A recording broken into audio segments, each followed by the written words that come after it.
రోమా 10వ అధ్యాయము. సహోదరులారా, ఇశ్రాయేలీయులు రక్షణ పొందవలెనని నా హృదయాభిలాషయు వారి విషయమై నేను దేవునికి చేయు ప్రార్థనయునై ఉన్నవి. వారు దేవుని యందు ఆసక్తి గలవారని వారిని గూర్చి సాక్ష్యమిచ్చుచున్నాను. అయినను వారి ఆసక్తి జ్ఞానానుసారమైనది కాదు.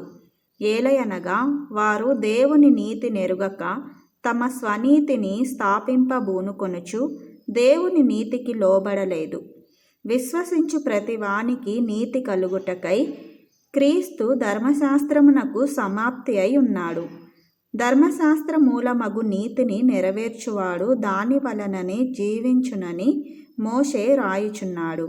అయితే విశ్వాస మూలమగు నీతి ఈలాగు చెప్పుచున్నది: ఎవడు పరలోకంలోనికి ఎక్కిపోవును అనగా క్రీస్తును క్రిందికి తెచ్చుటకు, లేక ఎవడు అగాధములోనికి దిగిపోవును అనగా క్రీస్తును మృతులలో నుండి పైకి తెచ్చుటకు అని నీవు నీ హృదయములో అనుకొనవద్దు.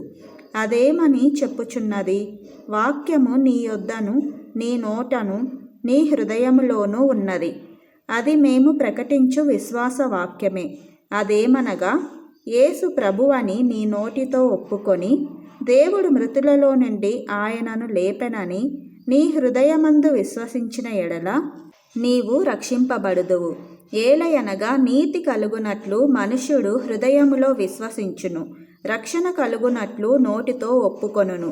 ఏమనగా, ఆయన యందు విశ్వాసముంచు వాడెవడును సిగ్గుపడడని లేఖనము చెప్పుచున్నది.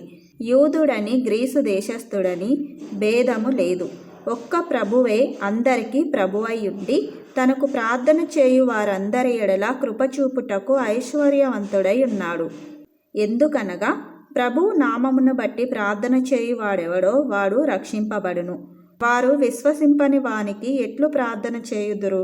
వినని వానిని ఎట్లు విశ్వసించుదురు? ప్రకటించువాడు లేకుండా వారెట్లు విందురు? ప్రకటించువారు పంపబడని ఎడల ఎట్లు ప్రకటించుదురు? ఇందు విషయమై ఉత్తమమైన వాటిని గూర్చిన సువార్త ప్రకటించు వారి పాదములెంతో సుందరమైనవి అని రాయబడి ఉన్నది. అయినను అందరూ సువార్తకు లోబడలేదు. ప్రభువా, మేము తెలియజేసిన సమాచారం ఎవడు నమ్మెను అని యెషయా చెప్పుచున్నాడు గదా. కాగా వినుట వలన విశ్వాసము కలుగును, వినుట క్రీస్తును గూర్చిన మాట వలన కలుగును. అయినను నేను చెప్పునదేమనగా, వారు వినలేదా? విన్నారు గదా. వారి స్వరము భూలోకమందంతటికిని, వారి మాటలు భూ దిగంతముల వరకును బయలు వెళ్ళెను. మరియు నేను చెప్పునదేమనగా, ఇశ్రాయేలునకు తెలియకుండెనా? జనము కాని వారి వలన మీకు రోషము పుట్టించెదను, అవివేకమైన జనము వలన మీకు ఆగ్రహము కలుగజేతును అని మొదట మోషే చెప్పుచున్నాడు. మరియు యెషయా తెగించి, నన్ను వెదకని వారికి నేను దొరికితిని, నన్ను విచారింపని వారికి ప్రత్యక్షమైతిని అని చెప్పుచున్నాడు. ఇశ్రాయేలు విషయమైతే అవిధేయులై ఎదురాడు ప్రజలకు నేను దినమంతయు నా చేతులు చాచితిని అని చెప్పుచున్నాడు.